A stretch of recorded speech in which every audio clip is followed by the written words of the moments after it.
ভাই আমি টিকিট নিয়েছিলাম, টিকিট নেওয়ার পরে দেখা গেছে যে এটা ভুয়া টিকিট।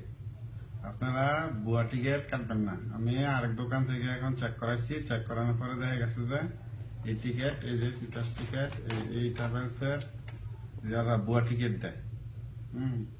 কারণ এই অনেকে এয়ারপোর্ট থেকে ফেরত আসছে, টিকিট নিচে ঠিকই প্রিন্ট বার করে দিচ্ছে ফটোকপি, কিন্তু আসার যাওয়ার পরে দেখা গেছে যে কোন টিকিটই নেই। আপনারা যারা এই বাংলাদেশি ভাইয়েরা টিকিট কাটেন, লাইসেন্স যাদের আছে তাদের কাছ থেকে টিকিট কাটবেন, ভুয়া টিকিট আপনারা কাটবেন না।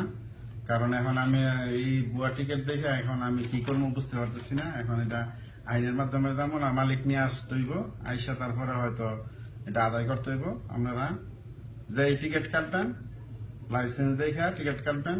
এই প্রতারণা আমি করছি, আপনারা যেন না করেন। এটা আমার বাংলাদেশি ভাইদের প্রতি অনুরোধ রইল।